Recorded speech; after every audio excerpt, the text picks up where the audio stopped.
Hi, I'm Ozzie Ostwalt, and welcome to Religion and Life. When we think of religion in the Appalachians, it's Baptist, Methodist, and Holiness churches that come to mind, not Hinduism.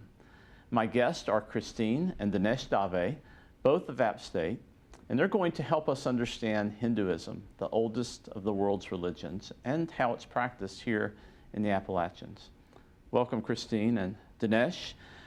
Christine, you're the Associate Director of Student Support Services here at App State. That's right. We thank you for your good work with students. And Dinesh, you're a professor and interim chair in the Walker College of Business. I know you're both very busy, and I thank you for taking time out today, International Peace Day, by the way. Yes. Thank you. To be with us. So let's start just by getting a general understanding of Hinduism. I know it may be a religion or a faith system that is unfamiliar here in the mountains. So if you could describe for us, for a general audience who may be unfamiliar with Hinduism, what Hinduism is and how it's practiced, maybe. Christine, you want to start? Sure, yeah, absolutely. One of the things I think about with Hinduism is that it is basically a way of life. It's how we live our life every day in prayer, in worship, and how we do that in our practice. Mm-hmm. And there are several ways that people can choose to do that. So it's really geared toward the individual and how they want to choose to practice that in their life. You know, that's one of the things that kind of strikes me about Hinduism. We're in a highly Christian populated area, and of course Christianity is so focused on corporate worship, community coming together, but Hinduism provides for this individual path towards spirituality. Is that, would you agree, Dinesh? Is that? That's true, and also Hinduism, like she said, is a way of life, and it's based upon 4 different pillars, or aspects. One is called Jnana Yoga, that means knowledge. Mm-hmm. Another is Bhakti Yoga, that means devotion, selfless devotion to God. Another is meditation, Dhyan Yoga, and last one is the Karma Yoga, that means you do the right things, good deeds to others. So basically we can choose any of those paths or multiple of paths, combination of that, and generally many Hindus try to look at those multiple paths and combine them and practice individually to help others and also look at everyone as a divine human being. One of the way we greet everybody is we call Namaste. Namaste. Yes. And the meaning of Namaste means divine in mind, in honoring and respecting divine in you. I know the term from a few yoga classes that I've taken. So Mm-hmm. it's when you say Namaste in greeting, you are honoring the divine character in each person. Correct. That's right, and the way you do it is also from the heart to the person's heart. From the heart to as the person. well, too. Yes. It's a beautiful greeting. And it strikes me that this is somewhat different from the way perhaps Western religions look at individuals or look at human nature, because this really, the Hindu way of looking at human beings is to look at someone as innately good, I would say, or Yes. inhabited by the divine. Is that, am I Yes. understanding that correctly? I would That is say that correct. that is correct, because it's also tied to some of the words. Reincarnation Mm-hmm. is part of the faith tradition, and that means that the belief is that the soul is reborn in some sort of form, whether human form or a non-human form. And if you're in a human form, your goal is to find your spiritual path and keep working on that in this human form. Mm-hmm. And so that's your purpose, to find one of those pillars. Which one do you connect with? Which one do you choose to practice in this lifetime? Because the goal is to live that spiritual life and not being reincarnating, but to go through a cycle of that and, you know, just be one with the divine. That's the purpose of reincarnation as well. And these paths, let's see if I can remember: knowledge, devotion, works, or meditation. ethics, meditation. Yeah. Okay. Someone might incorporate all of those paths during a lifetime, or focus on one, or Sure. perhaps at different points in Yeah, life. for example, myself, I do practice meditation every day at 5 o'clock in a prayer room. That's part of my path, and I also do chanting, which is divine music, that connects with who I am and how I want to share that. And also I believe in doing good deeds, that it's my purpose to do good deeds without expecting a reward for it. That's part of my spiritual purpose. And is that part of the karma path? Yes. Is that correct? That is correct. Yes. And also the knowledge that we give is the knowledge for everyone to help others. And that also ties back to karma. Right. And self-led devotion to God could be, we can choose any God, doesn't necessarily this specific God, but you have self-led devotion to God. And so generally many Hindus combine most of those paths. And you mentioned many gods. I think I once read from a scholar of Hinduism that there's nobody who can know all of the Hindu deities. There's so many of them. I've got a couple of images here I'd like for you to look at. If you can look at the screen. The first, I think, is actually from your home. You mentioned your prayer room, Right. your meditation center, and we have a beautiful image here of that meditation center in your home. And if we could take a look at that. And then the second image is of Ganesh, a Hindu deity. So we get this up and perhaps you can describe. So here you are, Christine and Dinesh, in your meditation. Would you call this a shrine or a room? Yeah, or? I think of it as an altar. Every home, generally that's a person of Hindu faith, has a place, a space for honoring the divine in their home. And it could be any form, how they create that and choose that to be. And this is the way we've chosen it to be in our home. It's really beautiful. Thank you. And the second image, if we could see this image of, I believe it's Ganesh, is Lord that correctly? Ganesh. And this Yes. would be one of the Hindu deities, is that correct? Correct. And one of the things that strikes me about these images is that they're quite beautiful, quite artistic. In Christianity, we might call them icons, but Right. here's Ganesh. Maybe you can describe just briefly a few of the salient features of this depiction of Ganesh.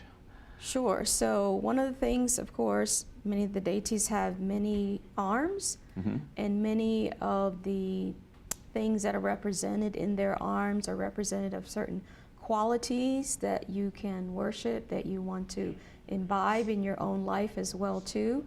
Of course, the shape of his head is an elephant, and there are many characteristics of an elephant. It has a strong memory. If you think about elephants with family, I think about all the research on elephants, and they're so much more familiar to human beings, actually, in the way we operate in our lives. So there's many types of deities that we worship. Particularly for Lord Ganesh, he represents the remover of obstacles. Okay. So when we are on a spiritual path, there are going to be challenges in our spiritual path. There are going to be things that come up to help us look at who we are and how we choose to face them. And he can be a person that you try to get help with to work through those obstacles, whatever comes up. It's interesting that you speak of obstacles and challenges. I think you've been here for almost 30 years now, and there's not a large Hindu community in Boone. Has that presented challenges for you in terms of your practice? I know Hinduism is somewhat of a more individualized spiritual path, but are there obstacles you faced in the area or challenges in keeping your faith or practicing your faith? I think it has been a challenge living in a small town of Boone and raising 2 children here as well in this faith. And what we had to do was create that community ourselves, create opportunities to invite people to be a part of traditional celebrations that either wanted to learn about it or wanted to be educated about it. I think that was one way we had to create that community ourselves, being in a small place. And it has been beautiful to be a part of that. And many people have been interested to come into our home to do that. And we've been connected to neighborhood yoga and other places to be a part of our larger community to share our faith as well. Yeah.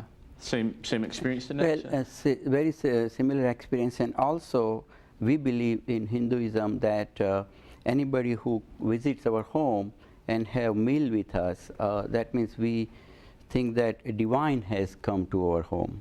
So we treat our guest as a form of divine.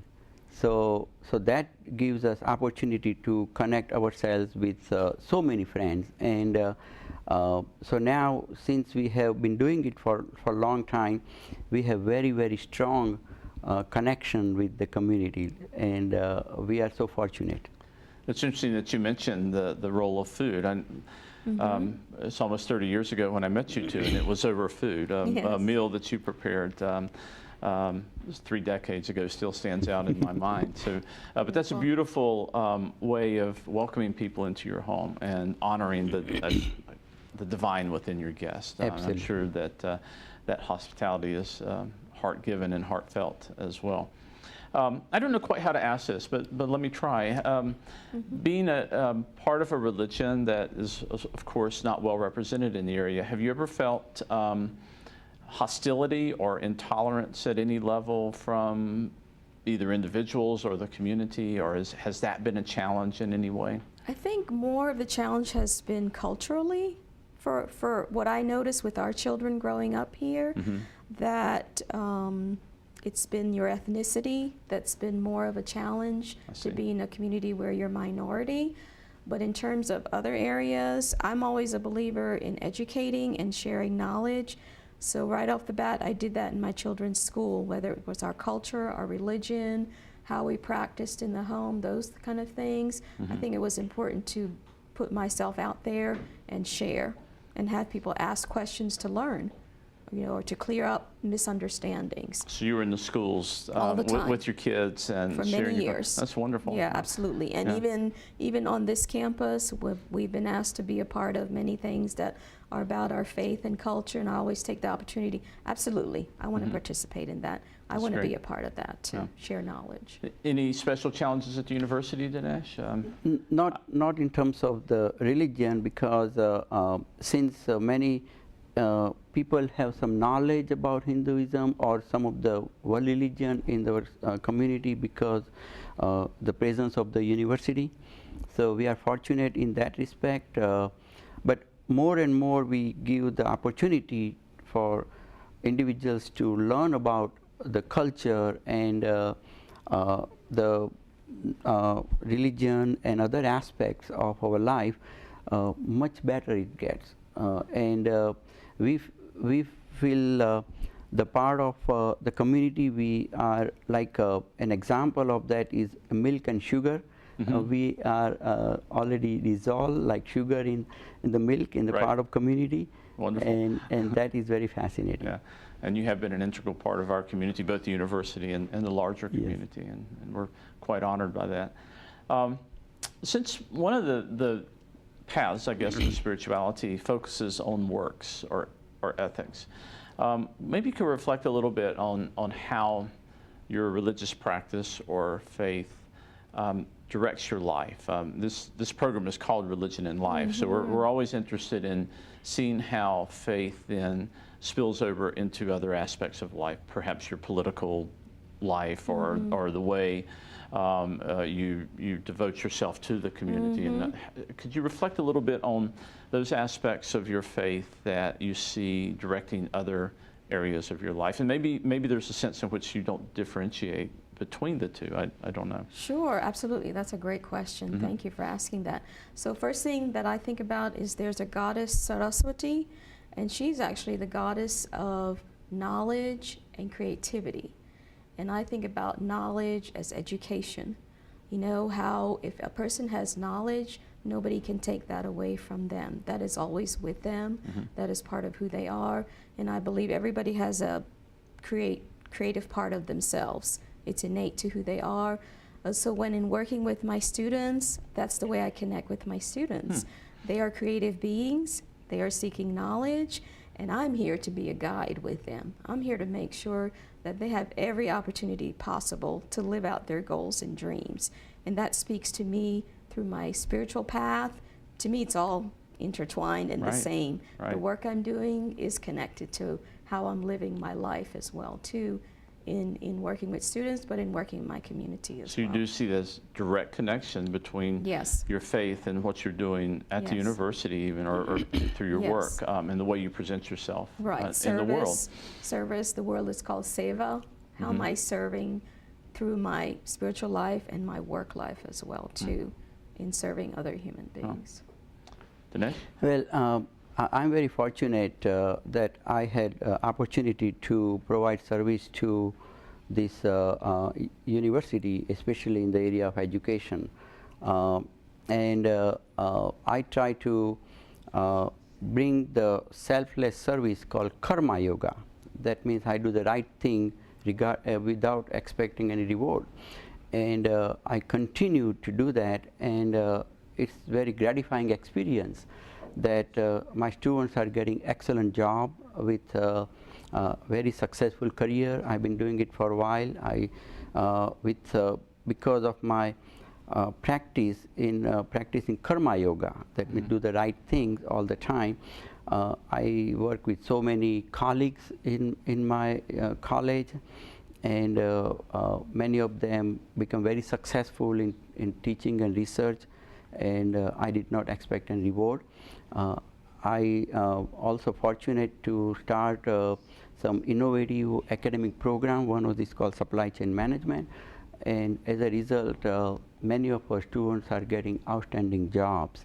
Not only that, but our university got great recognition because our program could be number 2 or number 3 in the state, and we just started major like month ago. Well, you know, I'm really interested in how you have described your practice of karma yoga, because I think, and if I'm correct, you described karma yoga as doing the right thing without any expectation of reward. I think sometimes in the West, when we think of karma, we see more of a cause and effect kind of relation. All right, so if I do the right thing, then I'm going to get something good, or if I do the wrong thing, I'm going to get some sort of punishment. But that's a little bit of a distortion of the karmic principle. Is that more right? selfless, right? More selfless work that you're doing without a reward, without knowing what's going to happen. You just do it because it is the right thing to do. In your heart, you know that that's what you want to offer. Right. I have a couple additional images that I'd like for us to look at here. The first is of the River Ganges, a sacred site in India, sacred to the religion, and the site of pilgrimages. And maybe you could just tell me a little bit about what we're seeing here and what the role of pilgrimage is in your faith. In the River Ganges is a very considered very sacred river because it comes from the mountain of Himalayas, and many people believe that if we use this pure water and purify ourselves, then we will have path of the spirituality. But the purification is not only washing our body, but also purify our soul. And the philosophy of that is we continue to do the right thing and continue to have devotion, selfless devotion to God, have acquired the knowledge to do the right thing, and that's the one we try to remove our ego. We try to remove the darkness from inside, and then we become the superhuman being, or be with superhuman being. Yeah. And I've heard you mention a couple of times the idea of ego. That's kind of is that the big obstacle to human beings, to human nature on the path to spirituality? The ego, is that what has to be overcome? Right, because some of it is how we think. How are we coming from the heart? I think of it as connecting this through the heart. That's like our spiritual path, and how we're using this for good things, for positive things, for working in the world. There's so many rituals and ceremonies associated with Hinduism, and I think of them as layers on that path to discover that through yourself. You know, you do ceremonies mostly in community with family and friends, and we're all doing that together. We're all on this path together in different levels, of course, but we're all trying to support each other, you know, on that spiritual path. Okay. Let's shift focus just a little bit here as we come toward the end of the program, because there's an item of local interest that might have you comment on. I think it was in the 90s that there was a large center established in the mountains close by called Heavenly Mountain. And it was founded originally as a center for transcendental meditation, Right. which may or may not see that as being connected to Hinduism. I've read different perspectives on that. And it has morphed into several different entities over the years. And it's been a source of some skepticism, I guess, in the community. People maybe didn't understand what the center was. Could you comment a little bit on Heavenly Mountain, your connection to it, or what is it today? What purpose is it playing in the community? So yes, it originally began as the Transcendental Meditation Center for the country. Their space was here, and those were the practitioners that lived there and created. They have a guru, and he's fostering all the teachings and things like that. And we visited there several times, and now it's changed to the Art of Living, which is another form and a different guru that's up there practicing some of the similar things that have to do with Hinduism. Definitely, we've participated in some of the activities that they also have there as well, and many of it does have to do with Hinduism, but some of it has to do with just being human beings in the community of the world, Right. and how we treat each other and how we support each other, and being positive about that. There's a guru, and a guru is actually a teacher in your spiritual life. They're helping you get on that path, and they're guiding you to make sure you're getting where you want to be. And that's important in the Hindu faith, actually. Many people have a guru who's their teacher that they go to ask questions, to work on whatever it is that they want to work on in their life. So I'm hearing, yeah, Dinesh. And Art of Living is also the teacher who emphasizes that we should not deviate from our path of doing the right thing, right karma, have knowledge, remove our ego. And if we remove our ego and acquire the knowledge, then you will be able to do more for the society, spread the peace in the society. So Art of Living is the guru or the teacher in Art of Living is emphasizing us whenever we go in activities. As our experience is, he's trying to tell us that do the right thing and do the right karma and acquire the knowledge and have no ego, remove darkness from your heart, remove the animosity from your heart, and spread the love and peace. The common theme I'm hearing from both of you is that at the heart of Hinduism, I think, is the idea of spiritual path, and the spiritual path leads toward peace. Yes. And of course, Gandhi is well known for promoting peace in the world, which is interesting to bring us full circle here on International Peace Day. I remember in my own studies in American religion, Henry David Thoreau was highly influenced by the Bhagavad Gita, a Hindu devotional text. Gandhi read Thoreau's Civil Disobedience, and I think that influenced his own movement. And then Martin Luther King Jr. Was influenced by Gandhi. So there's this kind of nice circular philosophical trade between the West and India. Sounds like the sharing of knowledge, as we were talking about. That's the gift, to be able to share that knowledge. And knowledge with is others. one of the ways for the spiritual path. This has been fascinating. I really appreciate the two of you coming today to share about your faith. I would love to talk with you about so many things: nirvana, karma, dharma, and on and on. Unfortunately, we're out of time for today. Well, thank you for this opportunity. It's a blessing to be here and have the opportunity to share as well. Right. So would I be right in saying namaste? Namaste, Thank you very much. Thank you. Thank you so much. Well, that's our program for this week.